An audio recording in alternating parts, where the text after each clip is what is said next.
Shalom friends, एक बार फिर से आप सभी का स्वागत है। आज मैं आपके लिए लेकर आई हूँ एक 1 ईयर बाइबल रीडिंग कैलेंडर। अगर आपका कोई बाइबल रीडिंग रूटीन नहीं है और आप कभी भी अपनी पूरी बाइबल कंप्लीट नहीं कर पाए हैं, तो ये वीडियो आपके लिए है। इसमें ओल्ड टेस्टमेंट और न्यू टेस्टमेंट के सभी चैप्टर्स को डे वाइज ऑर्गेनाइज किया गया है। डे 1 से लेकर डे 365 तक के सभी चैप्टर्स आपको यहाँ मिलेंगे। डे 365 पर आप अपनी पूरी बाइबल कंप्लीट कर पाएंगे, तो आप इसके द्वारा आशीषित हों। और अगर आपको ये वीडियो पसंद आती है तो आप अपने फैमिली और फ्रेंड्स से शेयर करें, और अगर आप चाहें तो आप सब्सक्राइब, लाइक और कमेंट भी करें और बेल आइकन को प्रेस करके नोटिफिकेशन ऑन करना ना भूलें। So praise the lord, shalom to everyone. Let's get started. Day 123, chapter number 6, मंदिर का निर्माण। इजरायलियों के मिस्र देश से निकलने के 480वें वर्ष के बाद, जो सुलेमान के इजराइल पर राज्य करने का चौथा वर्ष था, उसके जीव नामक दूसरे महीने में वह यहोवा का भवन बनाने लगा।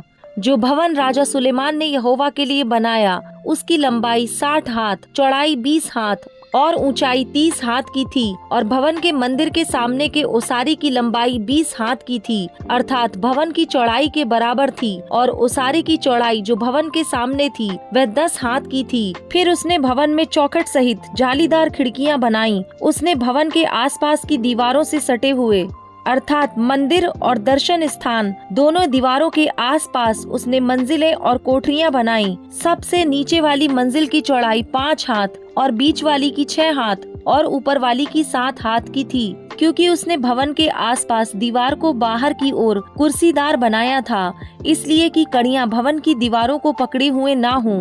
बनाते समय भवन ऐसे पत्थरों का बनाया गया जो वहां ले आने से पहले गढ़कर ठीक किए गए थे। और भवन के बनते समय हथौड़े, बसूली या और किसी प्रकार के लोहे के औजार का शब्द कभी सुनाई नहीं पड़ा। बाहर की बीच वाली कोठरियों का द्वार भवन की दाहिनी ओर था, और लोग चक्करदार सीढ़ियों पर होकर बीच वाली कोठरियों में जाते और उनसे ऊपर वाली कोठरियों पर जाया करते थे। उसने भवन को बनाकर पूरा किया, और उसकी छत देवदारू की कड़ियों और तख्तों से बनी थी। पूरे भवन से लगी हुई जो मंजिलें उसने बनाई वह 5 हाथ ऊंची थी, और वे देवदारू की कड़ियों के द्वारा भवन से मिलाई गई थीं। तब यहोवा का यह वचन सुलेमान के पास पहुंचा, यह भवन जो तू बना रहा है, यदि तू मेरी विधियों पर चलेगा और मेरे नियमों को मानेगा और मेरी सब आज्ञाओं पर चलता हुआ उनका पालन करता रहेगा, तो जो वचन मैंने तेरे विषय में तेरे पिता दाऊद को दिया था उसको मैं पूरा करूंगा। और मैं इजरायलियों के मध्य में निवास करूंगा और अपनी इजरायली प्रजा को ना तजूंगा।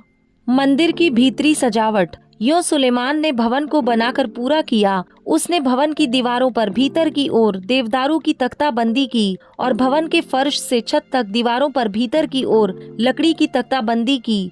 और भवन के फर्श को उसने सनोवर के तख्त से बनाया। और भवन के पीछे की ओर भी उसने 20 हाथ की दूरी पर फर्श से ले दीवारों के ऊपर तक देवदारू की तख्ताबंदी की। इस प्रकार उसने परम पवित्र स्थान के लिए भवन की एक भीतरी कोठरी बनाई। उसके सामने का भवन अर्थात मंदिर की लंबाई 40 हाथ की थी। भवन की दीवारों पर भीतर की ओर देवदारू की लकड़ी की तख्ताबंदी थी, और उसमें कलियां और खिले हुए फूल खुदे थे। सब देवदारू ही था, पत्थर कुछ नहीं दिखाई पड़ता था। भवन के भीतर उसने एक पवित्र स्थान यहोवा की वाचा का संदूक रखने के लिए तैयार किया, और उस पवित्र स्थान की लंबाई, चौड़ाई और ऊंचाई 20-20 हाथ की थी। और उसने उस पर चोखा सोना मढ़वाया और वेदी की तख्ताबंदी देवदारू से की। फिर सुलेमान ने भवन को भीतर भीतर चोखे सोने से मढ़वाया, और पवित्र स्थान के सामने सोने की सांकलें लगाईं और उसको भी सोने से मढ़वाया। और उसने पूरे भवन को सोने से मढ़वाकर उसका काम पूरा किया। पवित्र स्थान की पूरी वेदी को भी उसने सोने से मढ़वाया।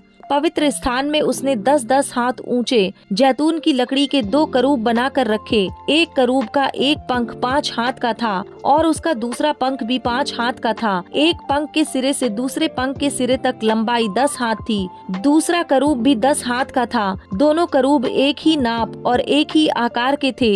एक करूब की ऊंचाई 10 हाथ की और दूसरे की भी इतनी ही थी। उसने करूबों को भीतर वाले स्थान में धरवा दिया, और करूबों के पंख ऐसे फैले थे कि एक करूब का एक पंख एक दीवार से और दूसरे का दूसरा पंख दूसरी दीवार से लगा हुआ था। फिर उनके दूसरे दो पंख भवन के मध्य में एक दूसरे को स्पर्श करते थे। उसने करूबों को सोने से मढ़वाया। उसने भवन की दीवारों पर बाहर और भीतर चारों ओर करूब, खजूर और खिले हुए फूल खुदवाए। भवन के भीतर और बाहर वाली कोठरी के फर्श उसने सोने से मढ़वाए। पवित्र स्थान के प्रवेश द्वार के लिए उसने जैतून की लकड़ी के दरवाजे लगाए और चौखट के सिरहाने और बाजुओं की बनावट पंचकोणीय थी। दोनों दरवाजे जैतून की लकड़ी के थे और उसने उनमें करूब, खजूर के वृक्ष और खिले हुए फूल खुदवाए और सोने से मढ़ा और करूबों और खजूरों के ऊपर सोना मढ़वा दिया गया। इसी रीति उसने मंदिर के प्रवेश द्वार के लिए भी जैतून की लकड़ी के चौखट के बाजू बनाए। ये चौकोर थे। दोनों दरवाजे सनोवर की लकड़ी के थे, जिनमें से एक दरवाजे के दो पल्ले थे और दूसरे दरवाजे के दो पल्ले थे जो पलट कर दुहर जाते थे। उन पर भी उसने करूब और खजूर के वृक्ष और खिले हुए फूल खुदवाए और खुदे हुए काम पर उसने सोना मढ़वाया। उसने भीतर वाले आंगन के घेरे को गढ़े हुए पत्थरों के 3 रद्दे और एक परत देवदारू की कड़ियां लगाकर बनाया। चौथे वर्ष के जीव नामक महीने में यहोवा के भवन की नींव डाली गई और 11वें वर्ष के बूल नामक 8वें महीने में वह भवन उस सब समेत जो उसमें उचित समझा गया बन चुका। इस रीति सुलेमान को उसके बनाने में 7 वर्ष लगे। चैप्टर नंबर 7, सुलेमान का महल। सुलेमान ने अपना महल भी बनाया और उसके निर्माण कार्य में 13 वर्ष लगे। उसने लबानोनी वन नामक महल बनाया, जिसकी लंबाई 100 हाथ, चौड़ाई 50 हाथ और ऊंचाई 30 हाथ की थी। वह देवदारू के खम्भों की 4 पंक्तियों पर बना और खम्भों पर देवदारू की कड़ियां रखी गईं और 45 खम्भों के ऊपर देवदारू की छत वाली कोठरियां बनी, अर्थात एक एक मंजिल में 15 कोठरियां बनी। तीनों मंजिलों में कड़ियां धरी गईं और तीनों में खिड़कियां आमने सामने बनी और सब द्वार और बाजुओं की कड़ियां भी चौकोर थीं और तीनों मंजिलों में खिड़कियां आमने सामने बनी। उसने एक खम्बे वाला ओसारा भी बनाया, जिसकी लंबाई 50 हाथ और चौड़ाई 30 हाथ की थी और इन खम्बों के सामने एक खम्बे वाला ओसारा और उसके सामने डेवड़ी बनाई। फिर उसने न्याय के सिंहासन के लिए भी एक ओसारा बनाया, जो न्याय का ओसारा कहलाया, और उसमें एक फर्श से दूसरे फर्श तक देवदारू की तख्ताबंदी थी। उसके रहने का भवन जो उस ओसारे के भीतर के एक और आंगन में बना, वह भी उसी ढंग से बना। फिर उसी ओसारे के समान सुलेमान ने फिरौन की बेटी के लिए, जिसको उसने ब्याह लिया था, एक और भवन बनाया। ये सब घर बाहर भीतर नींव से मुंडेर तक ऐसे अनमोल और गढ़े हुए पत्थरों के बने, जो नाप कर और आरों से चीर कर तैयार किए गए थे और बाहर के आंगन से ले बड़े आंगन तक लगाए गए थे। उसकी नींव बहुमूल्य और बड़े बड़े अर्थात 10-10 और 8-8 हाथ के पत्थरों की डाली गई थी और ऊपर भी बहुमूल्य पत्थर थे जो नाप से गढ़े हुए थे और देवदारू की लकड़ी भी थी। बड़े आंगन के चारों ओर के घेरे में गढ़े हुए पत्थरों के 3 रद्दे और देवदारू की कड़ियों की एक परत थी, जैसे कि यहोवा के भवन के भीतर वाले आंगन और भवन के ओसारे में लगे थे। हीराम का कार्य। फिर राजा सुलेमान ने सोर से हीराम को बुलवा भेजा। वह नप्ताली के गोत्र की किसी विधवा का बेटा था और उसका पिता एक सोरवासी ठठेरा था। वह पीतल की सब प्रकार की कारीगरी में पूरी बुद्धि, निपुणता और समझ रखता था। अतः वह राजा सुलेमान के पास आकर उसका सब काम करने लगा। पीतल के 2 खम्बे। उसने पीतल ढालकर 18-18 हाथ ऊंचे 2 खम्बे बनाए और एक एक का घेरा 12 हाथ के सूत का था।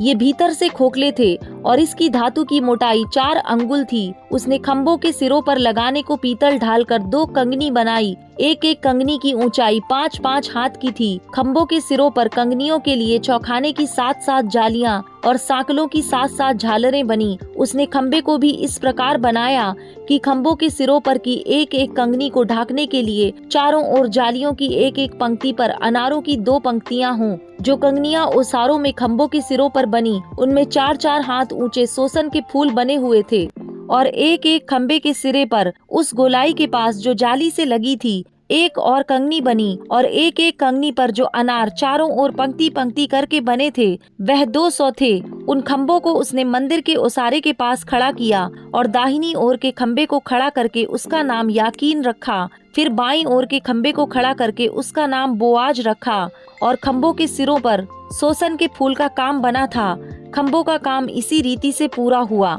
पीतल का हौज। फिर उसने एक ढाला हुआ एक बड़ा हौज बनाया जो एक छोर से दूसरे छोर तक 10 हाथ चौड़ा था। उसका आकार गोल था और उसकी ऊंचाई 5 हाथ की थी और उसके चारों ओर का घेरा 30 हाथ के सूत के बराबर था।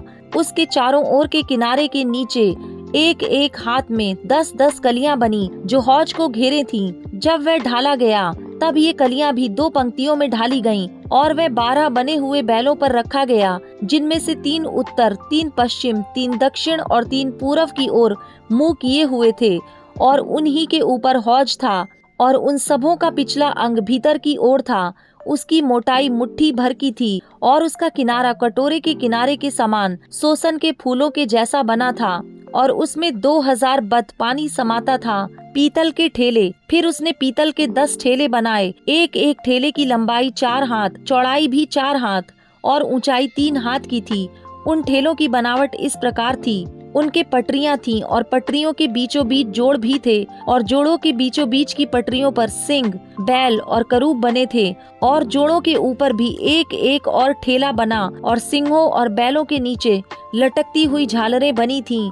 एक एक ठेले के लिए पीतल के 4 पहिए और पीतल की धुरियां बनी और एक एक के चारों कोनों से लगे हुए आधार भी ढालकर बनाए गए जो हौदी के नीचे तक पहुंचते थे और एक एक आधार के पास झालरें बनी हुई थीं। हौदी का मुंह जो ठेले की कंगनी के भीतर और ऊपर भी था वह 1 हाथ ऊंचा था और ठेले का मुंह जिसकी चौड़ाई 1.5 हाथ की थी वह पाए की बनावट के समान गोल बना और उसके मुंह पर भी कुछ खुदा हुआ काम था और उसकी पटरियां गोल नहीं चौकोर थीं और चारों पहिए पटरियों के नीचे थे और एक एक पहिए की ऊंचाई 1.5 हाथ की थी। पहियों की बनावट रथ के पहिए की सी थी और उनकी धुरियां, चक्र, आरे और नाभें सब ढाली हुई थीं।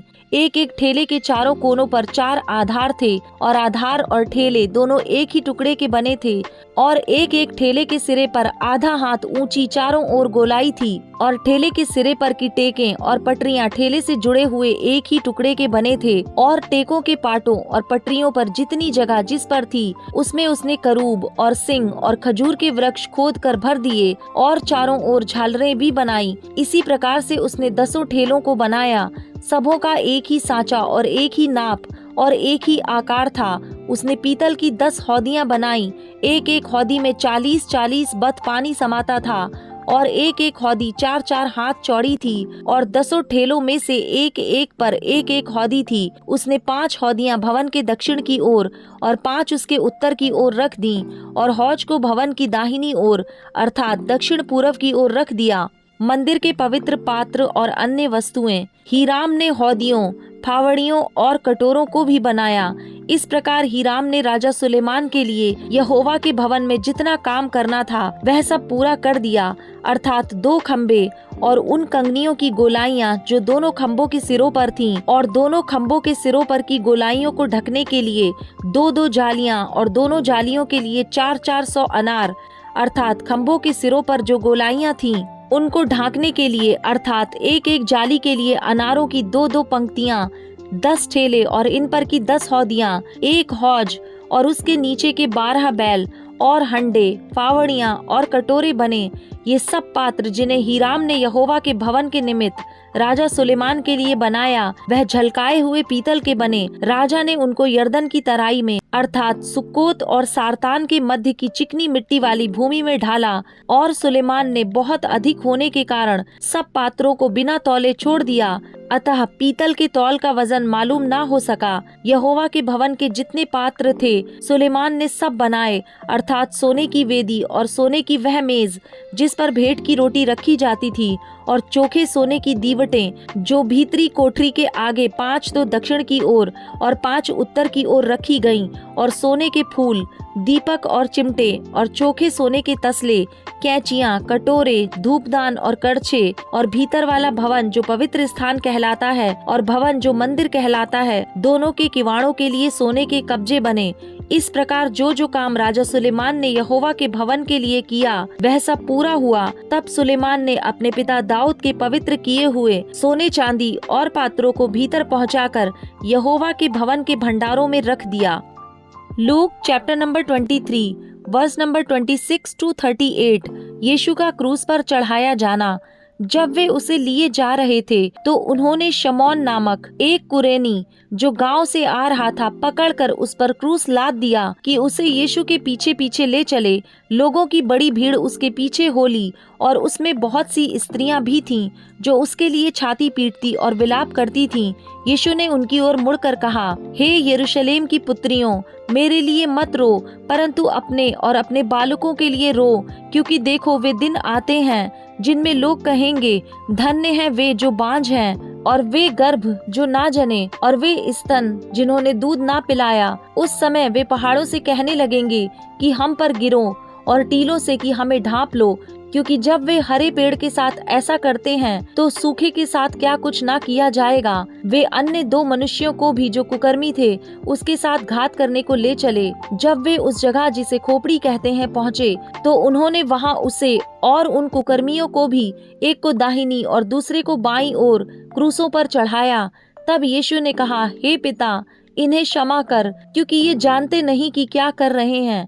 और उन्होंने चिट्ठियां डालकर उसके कपड़े बांट लिए। लोग खड़े खड़े देख रहे थे और सरदार भी ठट्ठा कर करके कहते थे, इसने दूसरों को बचाया। यदि यह परमेश्वर का मसीह है और उसका चुना हुआ है तो अपने आप को बचा ले। सिपाही भी पास आकर और सिरका देकर उसका ठट्ठा करके कहते थे, यदि तू यहूदियों का राजा है तो अपने आप को बचा। और उसके ऊपर एक दोष पत्र भी लगा था, यह यहूदियों का राजा है।